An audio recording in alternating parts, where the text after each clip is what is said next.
What's up, guys? Welcome back to another episode of Behind the Facade. This week, I'm talking about whether or not you should invest in foreign property.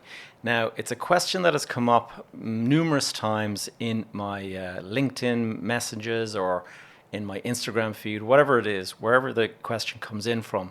I get this question quite a lot, and it usually comes in two forms. The question comes either, should I invest in foreign property?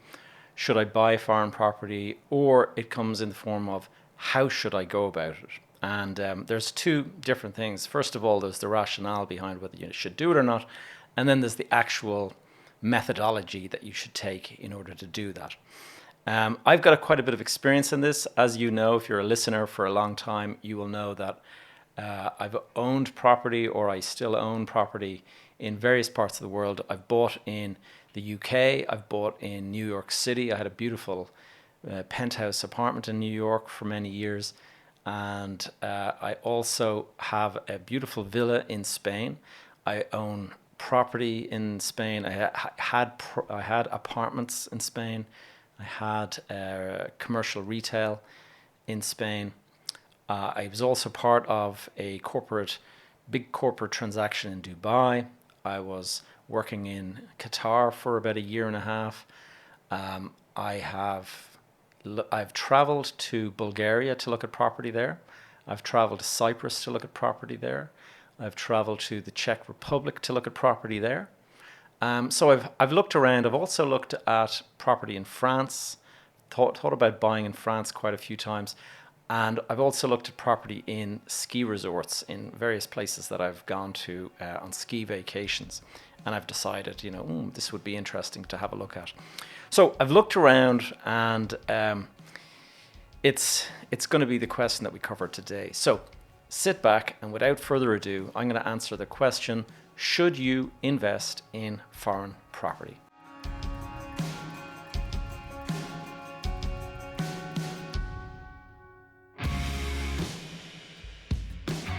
You are listening to Behind the Facade, and I am your host, Gavin J. Gallagher. On this podcast, I explore the mental and emotional game often playing out subconsciously both in your mind and the mind of everyone else in the real estate or property investment market.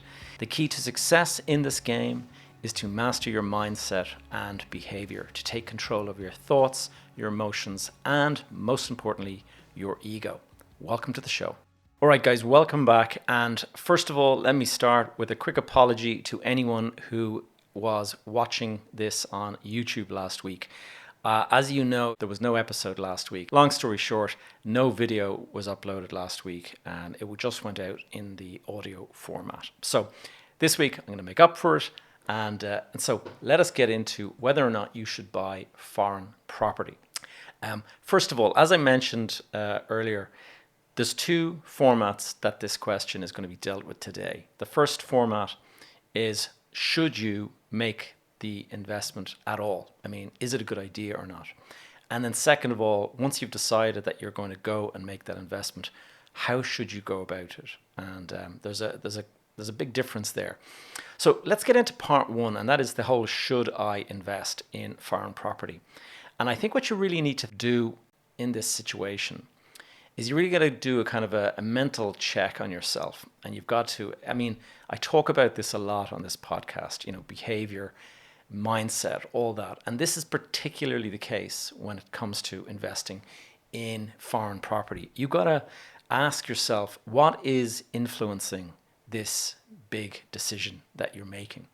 Like, investing in property, full stop, is a significant investment. You're putting capital down that you've saved up, that you've got from maybe another investment, whatever, and you're putting it into something, and you're hoping that that is going to do well and grow over time or create a passive income or whatever. You've got to make sure that when you're looking at a foreign property deal, that that you're really checking on the motivation and what is influencing that decision. And the reason I say it is because a lot of the time, people are driven by emotions and things like that. So let me give you an example. You're traveling on a vacation with your better half, and you go and you're in this beautiful location, and you just have the most magical time, and you're just thinking to yourself, isn't it amazing, this place? I would love to have a place here to live. And next minute you start, looking into it, and you start investigating whether or not there's properties in the area for sale, all of that kind of stuff. All right. Let me just stop you there. That is no longer a investment decision. That is a lifestyle decision.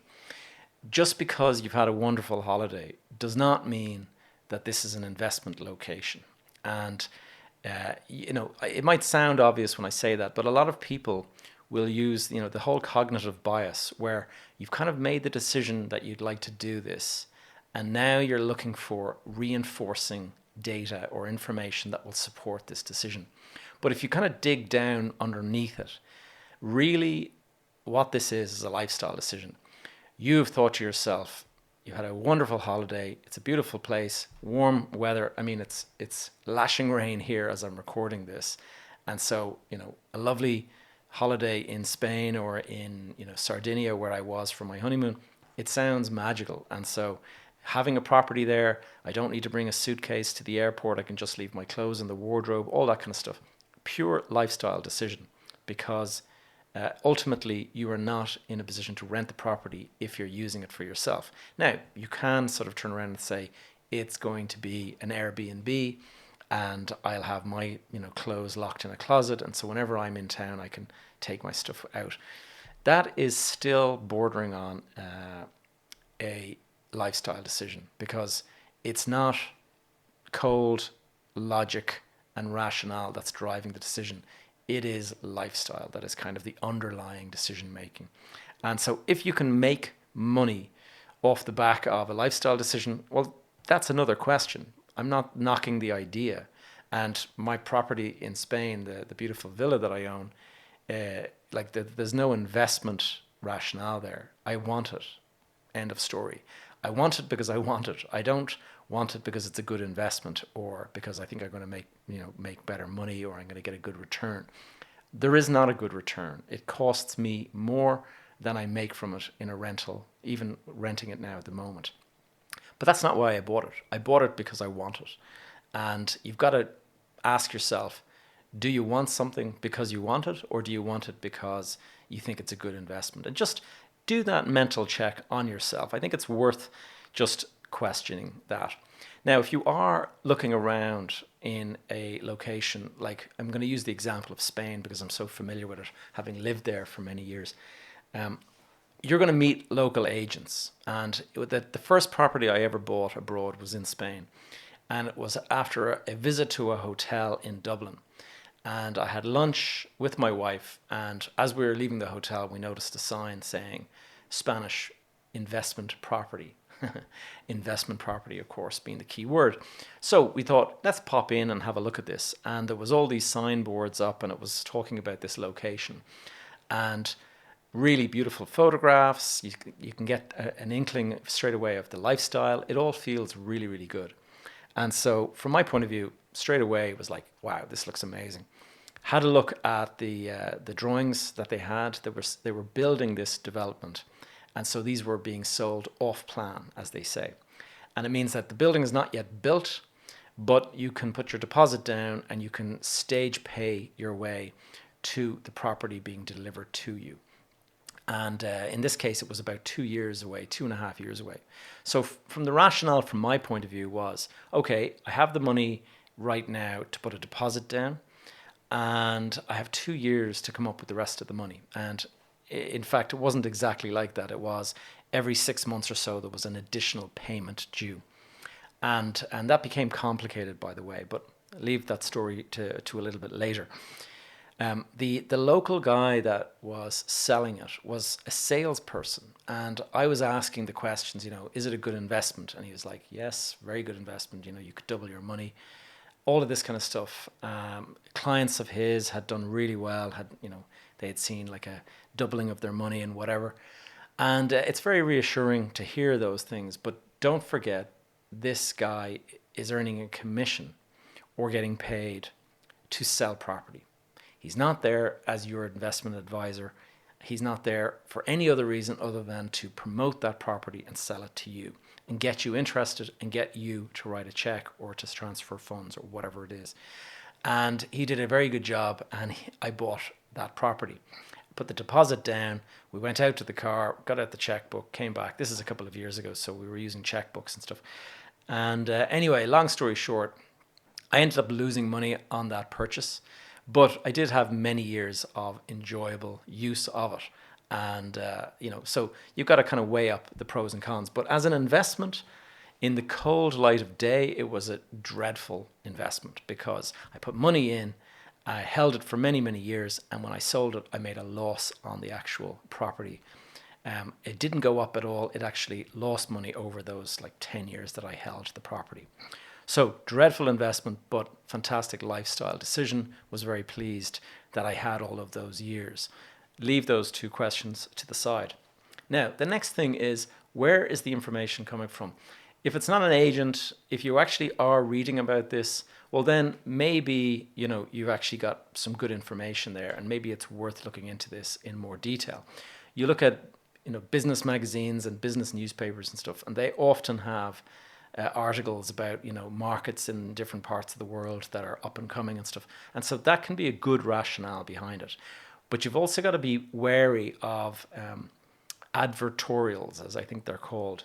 And this is where it's really an advertisement, but it is written like it's an editorial, and it's written in a certain way to trigger those emotions in you that you'd love to go and buy this property and all of that kind of stuff. So just bear that in mind, that you've got to make sure that wherever the information is coming from, it's not motivated by the seller or the transaction. It's motivated by somebody who is actually trying to help you find good investments and decision making around that. Try to go deep on that whole question about what is your motivation. Is the driver that your home market has become too expensive? That is a big driver for a lot of people. They have money saved up for a deposit, and they're looking around at property here, say in the Irish market or in the UK market or wherever it is in the world that you're listening in from. And if you're listening in and it's your home market and it just seems like it's gotten a little bit expensive in the last couple of years, and you're finding it more and more difficult to bid on property, you're looking at stuff you just can't find value, that is not necessarily a good enough reason to go and start looking abroad, because you know nothing about foreign markets. You know nothing about whether or not, you look at a place, you're looking at a 2-bedroom apartment and it's going to cost you X. And then you look at foreign property, and for the very same money, you can get a 4-bedroom apartment. That might look like a much better market for you, and you might be comparing it, but it doesn't necessarily mean, it could be at the very top of the market there as well. And nobody locally is buying that property. But in comes the foreigners, and they don't know anything, and of course they buy up property. And that is exactly what happened to me when I bought that first property that I mentioned a little while ago. And so just do that whole questioning on whether or not the reasons you're buying are really justifiable. Is it there? What do you know about that market? And be really honest with yourself. Do you know about that market, or have you just got caught up in the emotions? Where is the data coming from? Is the data coming from a reliable source? Is it coming from a person motivated to sell? Just to give you an idea, local agents in Spain back in the early 2000s, that's when there was a kind of a big boom going on in the Spanish market. And people were buying property and they made a lot of money. They bought property cheap, and it doubled over a couple of years. So the Spanish market went through a doubling.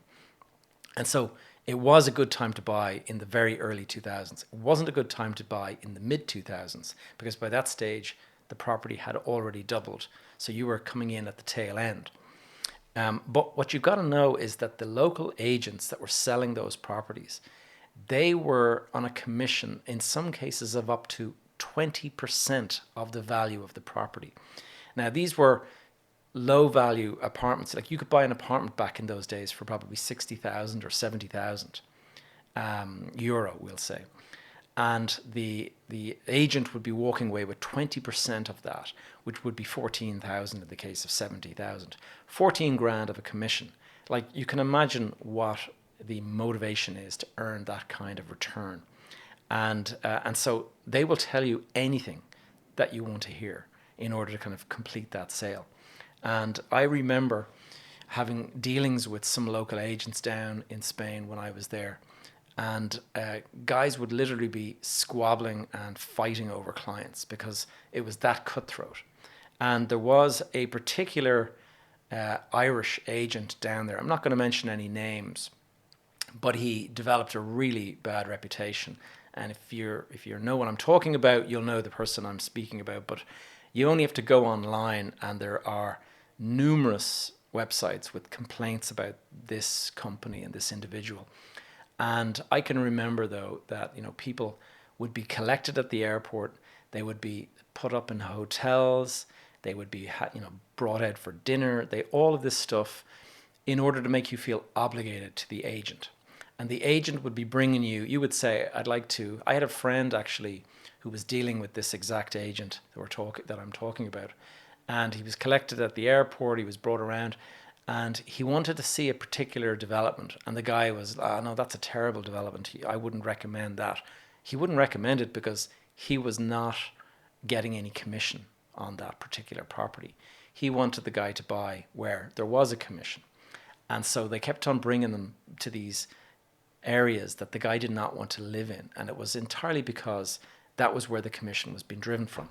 In the end, he went and he bought from another property in another location, the one that he always wanted to buy. And he got this irate phone call from the agent giving out to him saying, like, how dare you buy? I put you up in a hotel and I did this and all that. And the reality is a lot of these guys, these salespeople, they were told by their employer to go and spend all this money, like put people up in hotels and stuff, and they would get to keep 50% of the commission, and the company would keep the other 50%, but it would have none of the expenses. So these agents could go and make a fortune if they were good salespeople, if they could dupe people into buying property. They could make a lot of money very quickly. And some of these guys went on, they'd be driving Ferraris and stuff. Like, they were really very wealthy, but utterly unscrupulous, and would tell you anything you want to hear just to get the transaction over the line. So nowadays we probably know a little bit more about this and would be more wary of it. But at the time, this was a really rampant. And anyway, enough about that particular one. There was just needless to say, if somebody is buying you lunch and putting you up in hotels and doing all this kind of stuff, there is most definitely a lot of motivation there. And so they're obviously earning a pretty decent commission, and therefore take anything that they give you with a pinch of salt, because there's going to be questions around how honest the information that you're getting. Now, the next question, and it's again around your mental mindset and stuff, is, are you being motivated by envy, or are you being motivated by greed, or are you being motivated by, I think envy is probably the best way to put it, because I've seen before when you travel to a foreign country and you bump into a friend, or say you've arranged to meet a friend down there and the friend has already bought in that location. I have a good friend who celebrated his 40th birthday a couple of years ago, and he invited us down, and he has this amazing villa, and we were all staying in a local hotel, and then we went to his beautiful villa and we had dinner on the rooftop looking out over this bay. And I mean, it was just absolutely idyllic. And sure enough, as soon as I went back home, I was like, I must look into buying in that location. And the reason was maybe less a touch of envy in that case, but just seeing how well he had done since he had bought that property. It had gone up a lot in value. I started to kind of think, well, maybe I could kind of jump on that bandwagon as well. And so if somebody is doing well, you're naturally going to start to feel like maybe you can jump in and feel some of that, and experience some of that uplift. The other thing is the envy. If you're sitting in somebody's home and it's like really feels spectacular and the location is amazing and stuff, that little green monster sitting on your shoulder is whispering in your ear and saying, this could be yours. You could own this too. This guy is no smarter than you. You could do this as well. And so you just got to be careful that your emotions around this decision are cold, rational investment logic, that you are not being driven by this kind of just envy or greed or any kind of a thing that just is not a kind of cold, calculated decision made for the very right reasons. And there's a whole psychology to remember when you're dealing with people who have bought something, whether or not it's investing in crypto, whether it's investing in NFTs, the stock market, or property. Is your friend who is telling you this story is always going to sell the story positively, or more often than not, they're going to sell you a positive story. So you're not going to hear I regret so much buying this property. You're going to feel like, yeah, you should buy it too, man. It's a beautiful location. We've done a great deal. We're so delighted we bought. You're going to hear all of this. And that is because most people don't want to feel like a fool. And so they will tell you that this was a great decision. This was the best decision of their life, all of this kind of stuff. And what they're trying to do is validate their own decision to make the investment. And maybe they do have underneath it all, maybe they have regrets, or maybe it's costing them more than they like, but they're not going to necessarily advertise that to you. And so by you buying in that location, you're also validating their decision, and it makes them feel better about themselves. You see their success, you want a little bit of that. That is also a driver. Just remember, perception versus reality, two different things. One of the reasons why everyone loves Instagram is because you got that great feed with all of these kind of amazing, photographs that have been, airbrushed and touched up and all this kind of stuff. And you can present the perfect life where you're, sitting in, a jet airplane, and you're sitting in your fancy car and all this. The reality is often that it's not your plane at all. You're just literally sitting on a set. It's not your car. You've rented it for the day. This is the reality versus the perception. You can seem like, this is a very successful guy. Look at the lifestyle. Maybe it's all, fabricated and it's not real. And friends can also be guilty of that. So just be aware of the emotions that are playing out when you go and visit a property that a friend is living in or has bought or whatever. And remember that whole validation thing. Time will tell whether or not it was a good investment. Just because the market is up now doesn't mean that it's not going to crash and he's not going to experience a bit of a downturn in the future. And, when did they invest is the other thing. When somebody is telling you that they've done really, really well, you got to ask yourself about the timing. I mean, if they bought 5 years ago, well, yeah, anyone who bought 5 years ago is doing well today. That's the thing. It doesn't necessarily mean that you can go and buy yourself and you're going to feel that, uplift as well. Now, that's part one. And just to kind of finish the point, I'm not saying that there's anything wrong with investing foreign property. I'm not against it in principle, but just be sure you're doing it for the right reason. Just do that little bit of a mental check and make sure that all of those things that I've mentioned are not there. If it's a decision that is cold and it's logical and all that kind of stuff, then it can make a great deal of sense. And let's get into now part two on how you should go about doing it. Now, there's a lot of different unknowns when you're buying a foreign property. And one of the first things that is going to pop into mind, and it was the first stumbling block when I bought my property in Spain, and that is that at the time that I bought, I did not speak the language. And if you don't speak the language, you're automatically on the back foot, because you have to get a solicitor to do the investment for you. And I remember sitting in the room with my solicitor who I'd hired, dealing with the solicitor for the company that was selling the property. And you sit down and you're like a dumb mute who has no idea of this conversation that's flying back and forth, but then they're laughing and they're joking and all this. And you're just there like kind of looking back and forth, wondering, are they laughing at me? Do they know each other? Like, what is the emotion? And you don't know anything. And that is a pretty tough initial thing to kind of experience. And so, first of all, do you speak the language? If you do speak the language fluently, it does put you at an advantage, certainly in terms of your decision making around it. Now, in my case, I went off and I actually learned to speak Spanish, and I did a really incredible language course, and it cost me quite a few thousand, but it was 7 days, 10 hours a day with a professor. And at the end of 7 days, I was fluent in Spanish. And that sounds like a bullshit claim, but it's actually true. It involved hypnosis and all sorts of stuff. And I've actually recommended this guy to a few people since, and they've gone off and they've got the exact same experience that I did. So it is possible to learn a language very quickly. Spanish is easier than, I've tried to learn Russian. It's not quite as easy. Anyway, I'm not going to get distracted by this little sidebar. First thing that you don't know about buying property is the legal system. And there is so much. If you're an investor in your home market, you by now probably know all of the legal ins and outs. You've dealt with it a few times. And in which case you already know how to go about it. Your solicitor, you know probably a little bit about the tax, all of that kind of stuff.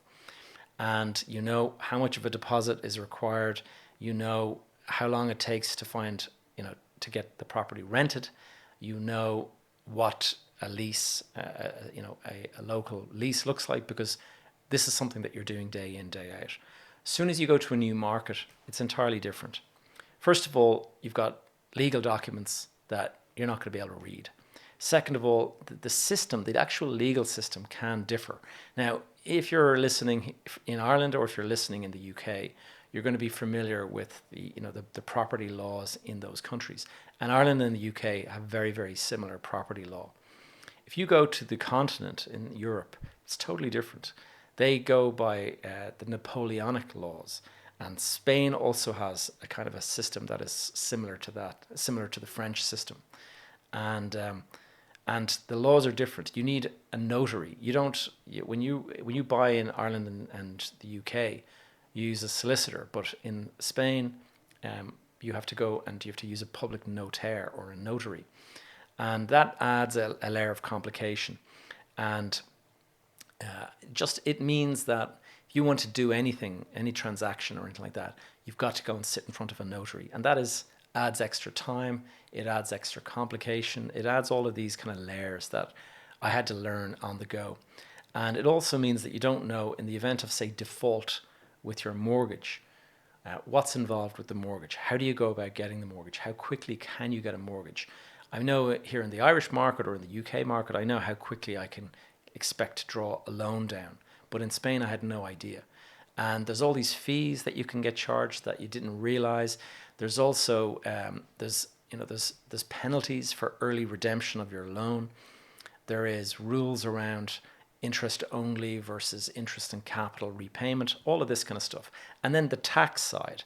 I didn't know that you're not able to offset your tax, your profits from one jurisdiction doesn't necessarily allow you to offset against. If you have losses in, say, the Spanish market, you can't apply those losses to your Irish gains, and various things like that. You just have to be careful that you understand the tax system.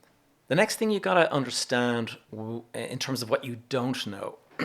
So we're talking about the banking system, and we're talking about, if you're going to go and get a mortgage, what's involved?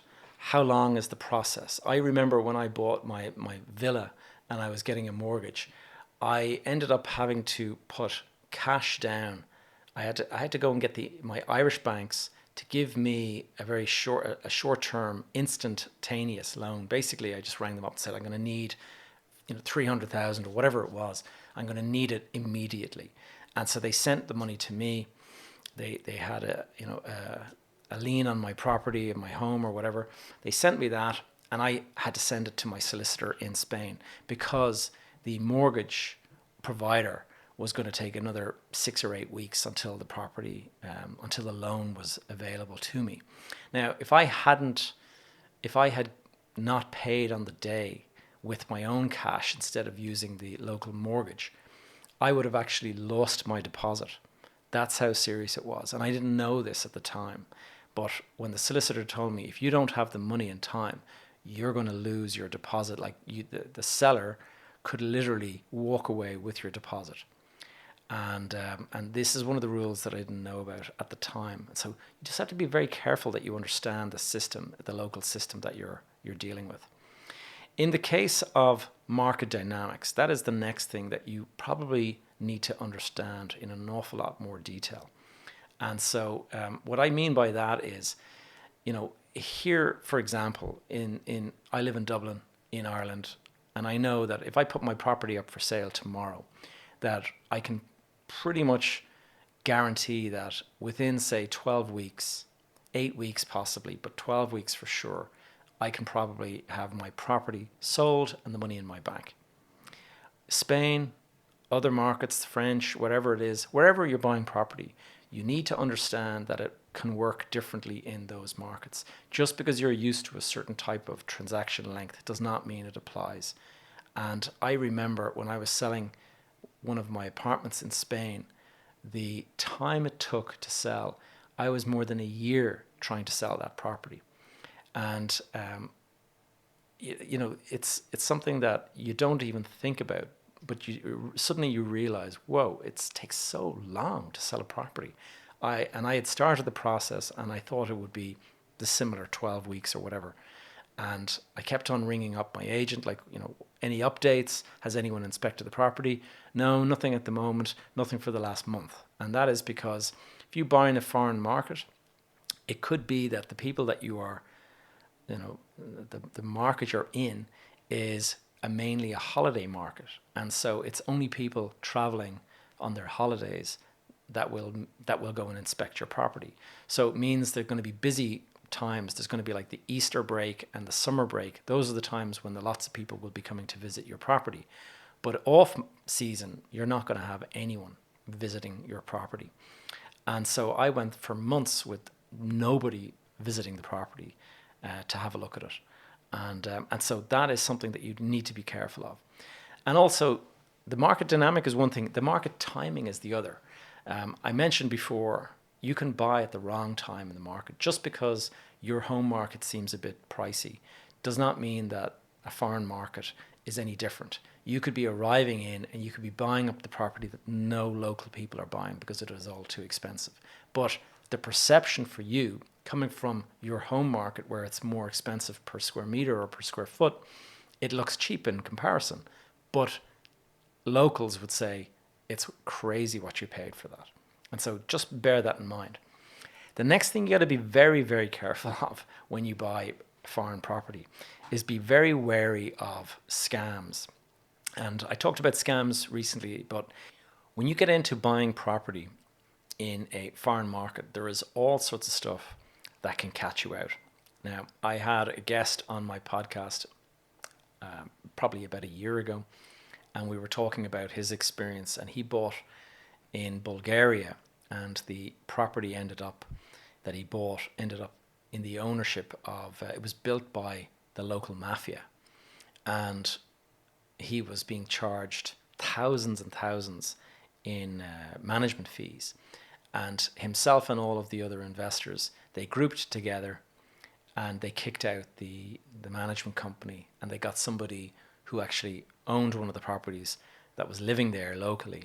He moved into the property and he started managing it at a much, much more reasonable rate. So that sounds like a good deal.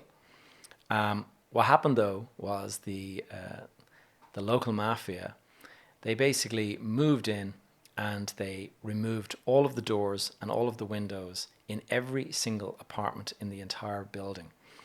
And when they went to the owners that had been screwed over, they went to the courts to get all this property put back, and the court was obviously in the pocket of the mafia. And they said they looked at the documents that people had signed, and it was that you've bought a property, but the windows and the doors are owned by this management company, and that because you fired the management company, they have the right to take these windows and doors with them. And that now sounds absolutely ridiculous. That's what happened, and the property ended up completely without value. And my friend who came on the podcast at the time told me that he had spoken to somebody that was still involved in that scheme, and still today, like a decade later, no windows, no doors in that development because it's owned by the mafia. So that's something that you need to be aware of. When I bought my property in Spain, I was aware of this kind of thing, and I was careful about it because I had heard numerous stories of people that invested, and suddenly they realized that there was no permit for the property that they had bought. The agents that were there were crooked.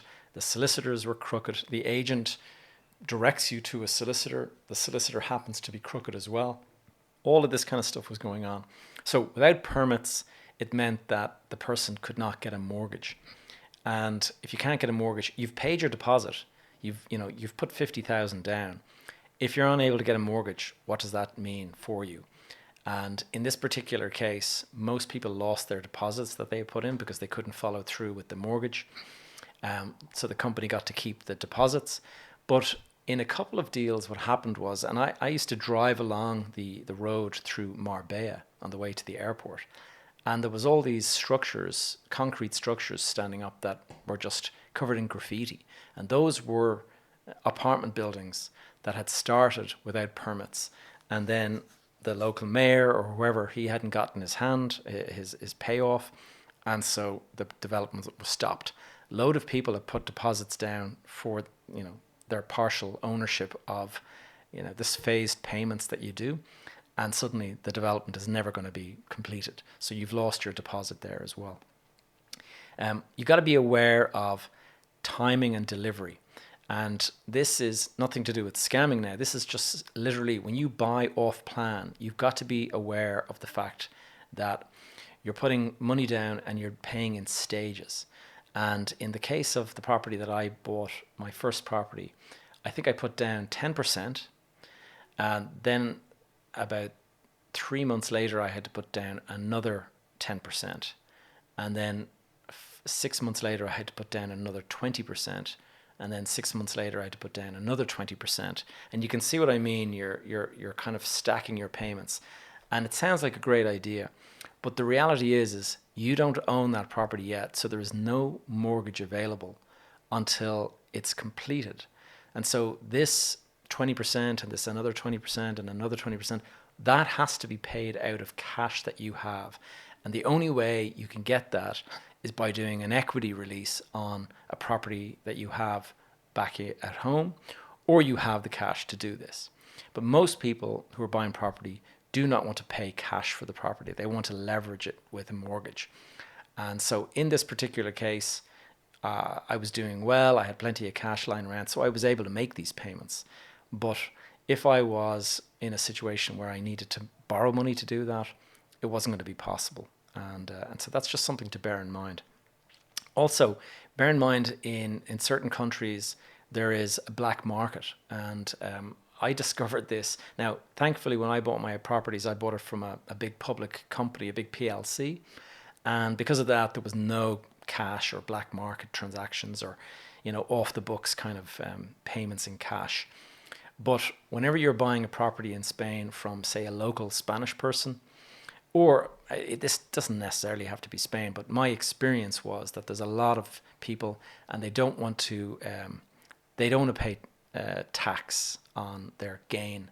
And so what they do is they claim that the property is being sold at a lower level and you have to give cash in order to kind of top it up. And that way they don't pay as much tax as they would. Solicitors down there, some of them will tell you, oh, you can't possibly do that. Don't go anywhere near that because you could lose your money. But some of them are just used to this and they facilitate it. And it's like, no problem at all. This is very easy to do. And you just need to be very careful that you understand what you're getting involved in.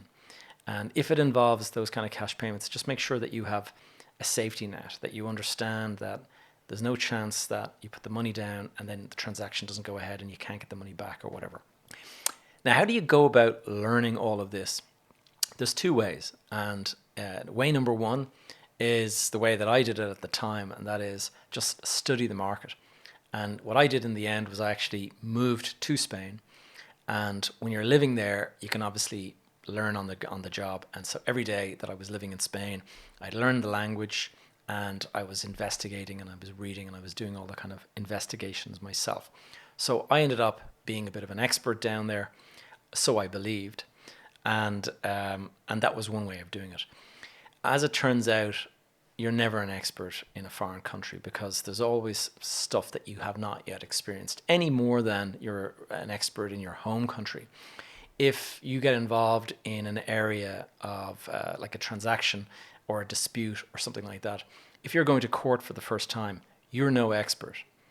And that is something that you need to think about, because I ended up in a dispute on a property in Spain, and I ended up being taken to court by this person who I was in dispute with.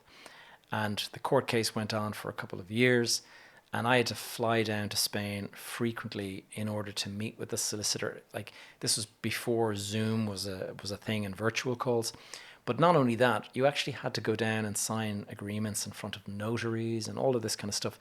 I would say it cost me 30 or 40,000 in travel, flights, accommodation, traveling, hiring cars, paying legal fees, paying all of this kind of stuff. That's not including whether I won or lost the case. That's just literally the cost of staying involved in the case. So you got to be careful. You got to make sure that you tread carefully in this whole area, and just don't let your ego get caught up, or don't get overconfident that you know how to do this. The reality is you'll be humbled, and there'll be an aspect of this that you don't know anything about, and you can get caught by that lack of knowledge. So ignorance is not bliss in this case. Ignorance can actually lead you into a pretty difficult situation.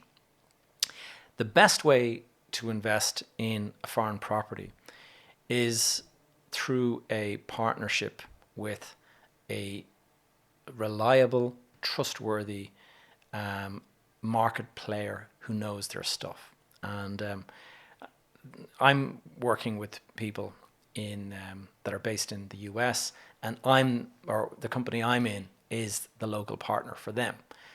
We know our stuff, we know our local market, and they rely on us to steer them through whether it's the right decision, what are the decisions that we should take together, and all of that kind of stuff. That's the way to go about it. Obviously, you're looking for someone who's trustworthy.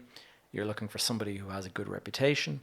You're looking for somebody that has a track record and who also has resources, so they can put skin in the game with you. If you're investing in a foreign asset and your partner is not putting any money into the deal, you have to wonder, how aligned are they? If there's no skin in the game for them, then your interests are not necessarily aligned. So just be aware of that. Be aware that the legal system can differ. Be aware that the tax system can differ. Be aware that the banking system can differ. Having a local partner means that you are in a position to benefit from relationships that they have. They may have existing relationship with banks and lenders, and they may have existing relationships with solicitors and local agents and all of that kind of stuff. And that allows you to steer around the uncertainty of, partnering up or hiring an advisor who's not a particularly good advisor, or who isn't an expert but claims that they are. All of that stuff is something that you need to be careful about. And finding a good partner does help you sidestep a lot of those issues. And the big thing about your foreign partner is the market dynamics. Like, a lot of the time they will know whether it's the right, if they're prepared to invest in a deal, then you should know that, okay, it sounds like this is a good deal to go and put in. If my local partner wants to invest in this property, then there's a good chance that he knows something that I'm not going to know, and therefore I'm going to ride on his coattails and I'm going to get into the deal. Now, the ability, knowing the market, the dynamics and stuff like that, the ability to buy the property, sell the property, how long that's going to take, how to go about the marketing of it, all of that stuff, a partner is going to easily be able to guide you on all of that stuff. Whereas you're going to have to try and learn this yourself otherwise. In terms of market timing, I have experienced a lot of positive timing and negative timing. I have friends who invested in the Brazil property market in Brazil, and they made a good return. I mean, they bought at a time when property was rising quickly in Brazil, and the lifestyle in Brazil was starting to rise. The economy was growing, and people bought there, and they experienced four x their money, in some cases 5x their money. Fantastic investment market to put your money into. When I invested in Spain, I invested at the top of the market, and my investment fell back. The beautiful villa that I own today, it still hasn't reached the price that I paid for it. It fell after 2008, and it has risen a lot since then. It's come back up a lot, but I don't think it has even reached the level that I had paid for it back in 2008. So you're not always going to get it right. And if you've got a mortgage, that's a problem. If you've got the resources to hold on to it, well, then obviously you can make that decision. But as I mentioned before, this wasn't an a rational investment decision. This was an emotional lifestyle decision in the case of the villa in Spain. Dubai property, we just timed it perfectly when we did our deal in Dubai, and like there was a 10x more than 10x return in that deal.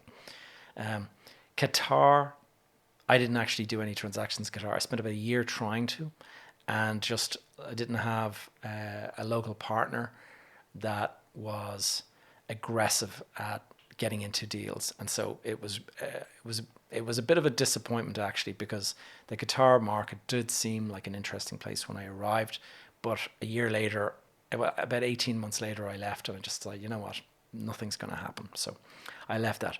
Ghana, absolutely fascinating market. When I looked at Ghana, it was just everything you looked at looked like an opportunity. There wasn't a taxi service that was reliable. There was cars didn't have seatbelts. It didn't feel safe. The roads were terrible. There wasn't a shopping center. There was a shopping center. There was one shopping center in the entire country. There weren't, like, just offices were appalling, in appalling state. Houses were, basic houses were being sold for 400,000. Not sold, rented to oil companies for 400,000 a year rent. Huge money, because there was so much money being made by the oil companies that the executives had to live there, and the oil companies were prepared to put down 400,000 to go and rent the property for them. I mean, just an incredible market. Very, very difficult to crack that market. Definitely need a local partner, and finding a local partner in anywhere in Africa can be difficult, because there's an awful lot of corruption and things like that. So you do need to tread carefully, but incredible market to invest in. And so I certainly, my experience in Ghana was really, really interesting, and I would be very interested in looking at Africa in general as an investment location. In Spain, as I mentioned, there was an enormous amount of scams and corruption and things like that.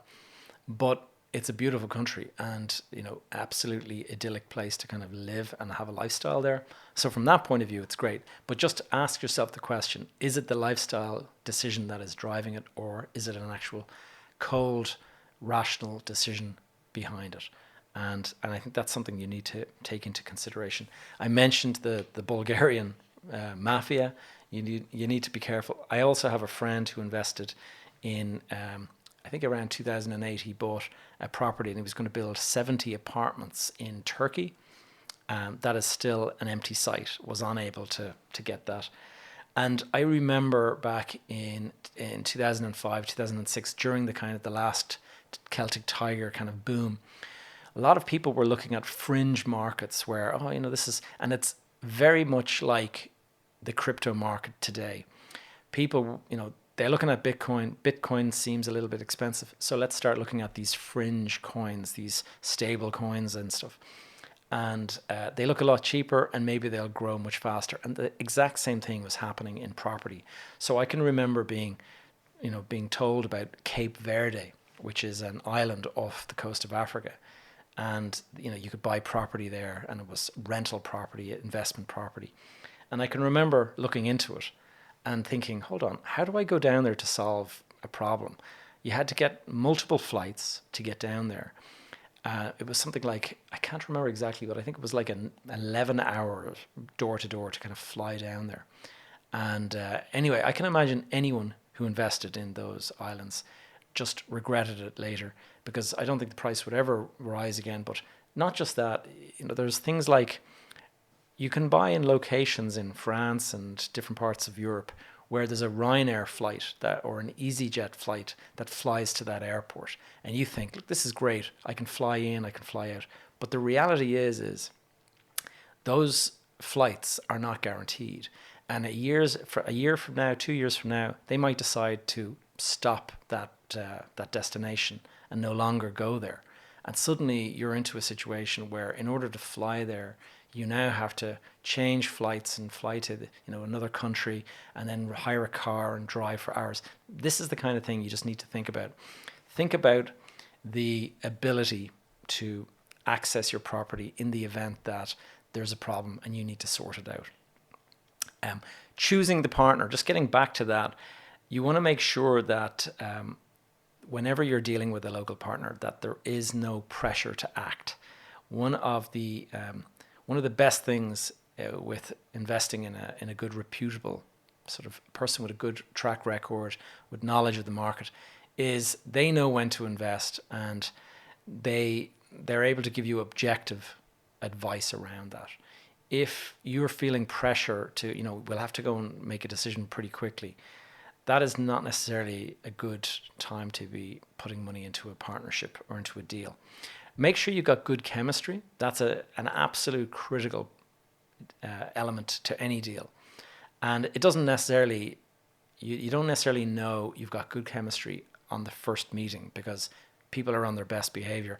I've partnered with people who turned into really difficult assholes, and I have a no asshole rule. And it didn't become obvious until maybe a couple of months later, when we had already spent a lot of time together, and suddenly the true nature of this person started to come out. And you just need to be careful.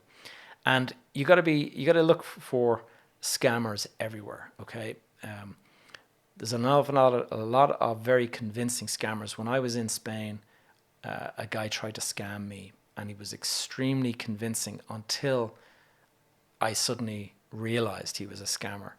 But that was after I'd spent a couple of weeks doing all of this hard work in order to kind of impress him. And in the end, he asked for too much money. And I realized, this is a scam. I don't believe it. And I had to quietly bite my lip, because I suddenly realized, whoa, how do I know that this guy is not a part of the mafia or something? And if I now accuse him of being a scammer, he's going to suddenly turn nasty or something. So you got all of those kind of considerations. Also, be aware that you might have a honest partner who just happens to be out of touch or incompetent.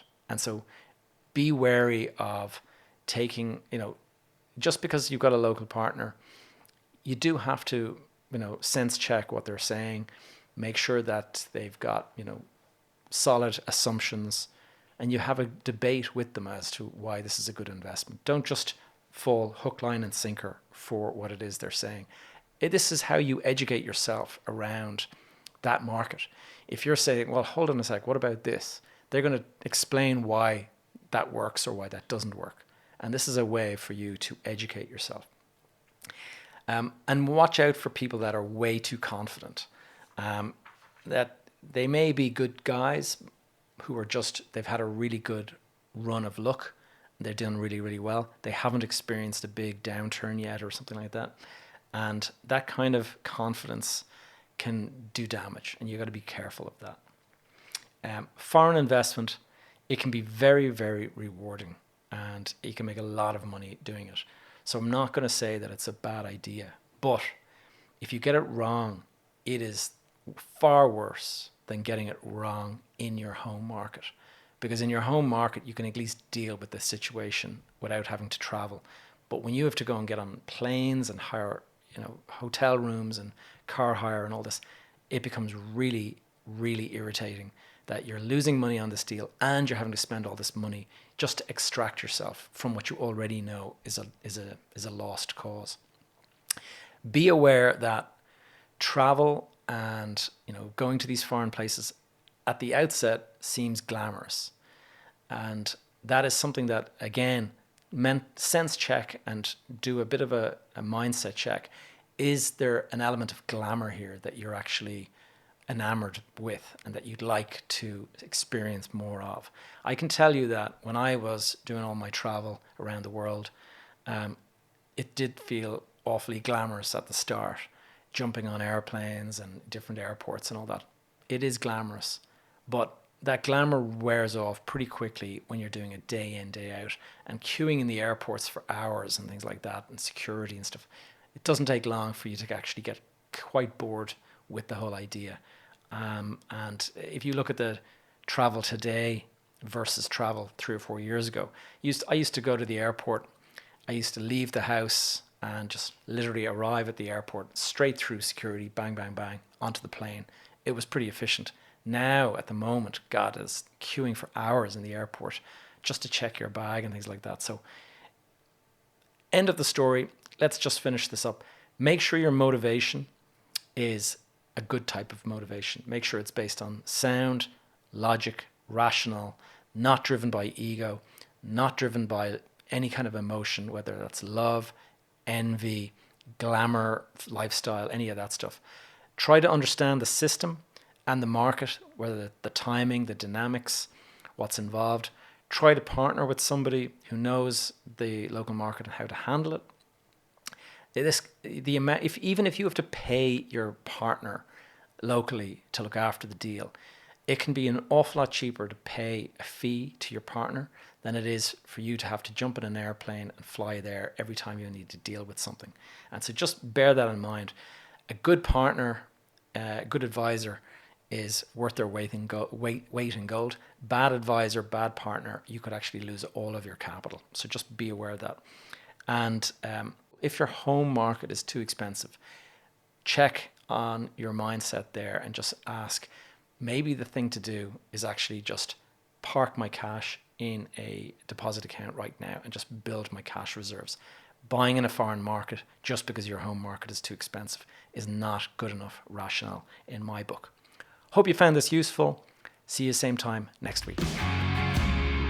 All right, guys, thank you for tuning into another episode of Behind the Facade. If you enjoyed this episode or found it useful in any way, please take a moment to leave a review. The reviews really help us in terms of just being discovered and getting recommended to other listeners. The other alternative is for you to share the episode. Do a copy and paste of the episode, share it with a friend you think might find this useful. Maybe somebody out there is thinking about investing in foreign property, and this could be a useful episode for them. If you have any questions or topics you'd like me to cover in future episodes, you can either leave a comment down below suggesting it on YouTube, or you can connect with me via my Facebook group, and that is called Behind the Facade Community. You can also check out I have a questionnaire. I call it the Property Investor Readiness Test. And there's a link to that in the show notes below, either in YouTube or in the show notes for the podcast itself. You're going to find me using the social media handle Gavin J. Gallagher, and you can stay up to date with any projects I'm working on just by visiting my website, gavinjgallagher.com. That's all for now, guys. Hope to see you again next week.